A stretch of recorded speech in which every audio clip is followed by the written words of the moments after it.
Bermuda triangle, একে যদি দুনিয়ার ব্ল্যাক হোলও বলা হয় তা কিছু কম হবে না।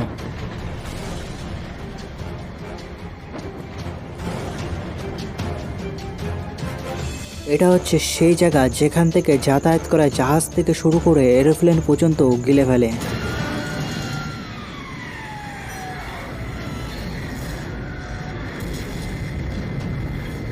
বোধহয় এমন কিছু জায়গায় আছে যেখান থেকে বলা সুপার পাওয়ার দেশগুলো নিজের রাস্তা পর্যন্ত বদলে নেয়। তবে কোথায় আছে এর ভিতরে হারিয়ে যাওয়া সব শিপসগুলো? তবে কি এখানে মানুষগুলো এখনো কি বেঁচে আছে? তবে কি এটাও হতে পারে আমাদের পৃথিবীর থেকে দূরে অন্য কোনো এলাকাতে এইসব মানুষগুলো এখনো বেঁচে আছে, মানে যেখানে এখনো বিজ্ঞানীরাও পৌঁছাতে পারেনি। তবে আজ আমরা জানবো এর সব রহস্য, কি এর রহস্য বারমুডা ট্রায়াঙ্গেলের। তবে ভিডিওটাকে লাস্ট পর্যন্ত দেখতে থাকুন।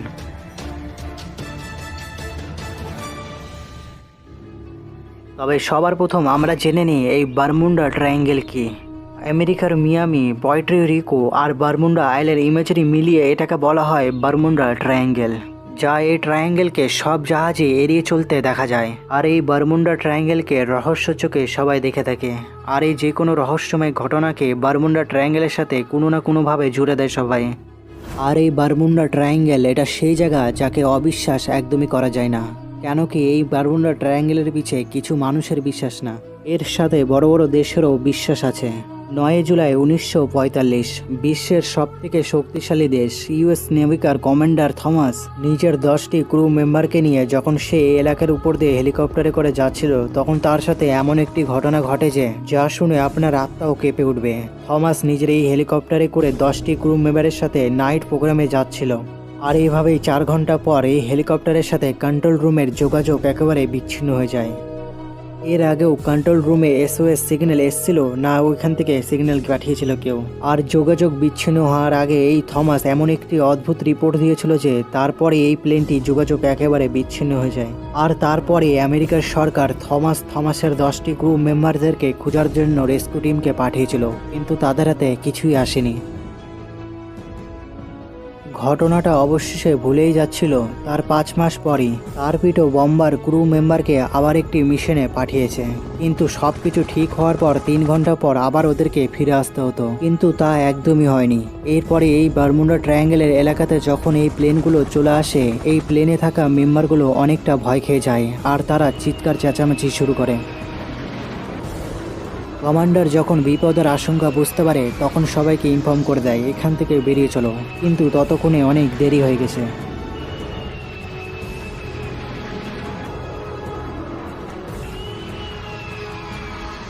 তারপর যখন এক পাইলট ফ্লোরিডা যাওয়ার রাস্তা খুঁজতে থাকে, তার কম্পাস একেবারে খারাপ হয়ে যায় আর যেখানে সেখানে পয়েন্ট করতে থাকে।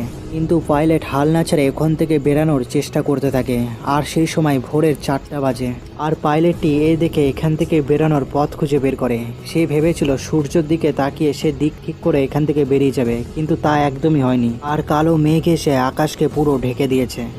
আর এই সব ঘটনাকে ফ্লোরিডার স্টেশনে বলতে থাকে। আর প্লেনেরও ফিউল অনেকটা শেষ হয়ে যায়। আর তারপরেই কন্ট্রোল রুম থেকে একেবারে যোগাযোগ বিচ্ছিন্ন হয়ে যায়। আর এটা বুঝতে তাদের কাছে একদমই বাকি ছিল না, তাদের সাথে একটি বড় দুর্ঘটনা ঘটে গেছে।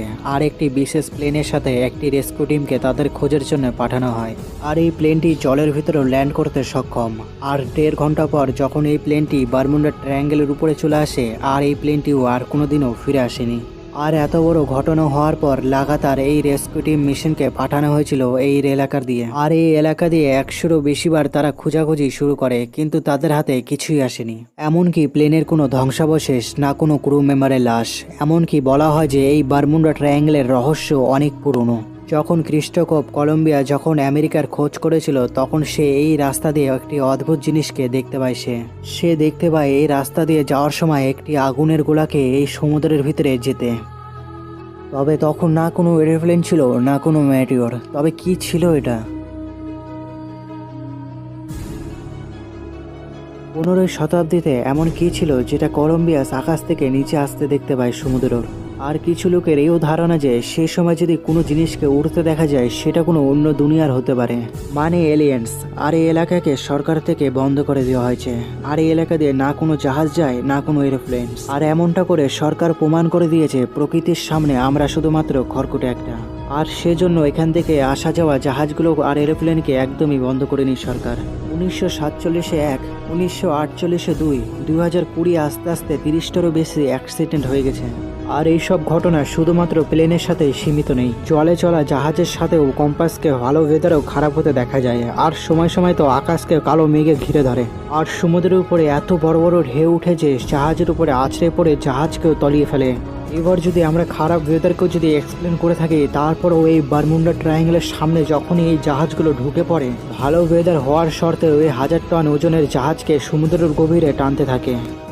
আর এমনটা মনে হবে যে এই সমুদ্রের গভীরের ভিতরে এই জাহাজকে টেনে নিয়ে যাচ্ছে কেউ। আর জাহাজের ভিতরে না কোনো হোল হয়ে থাকে না কোনো তাকনিকি প্রবলেম, শুধুমাত্র এটাই বোঝা যায় যে এই 1000 টন জাহাজকে কেউ সমুদ্রের গভীরে টেনে নিয়ে যাচ্ছে। আর যে এই জাহাজ থেকে নিজের প্রাণ বাঁচানোর জন্য জাহাজ থেকে লাফিয়ে সাঁতার কাটার চেষ্টা করে সেই ডুবেছে এই জাহাজগুলোর মতনই।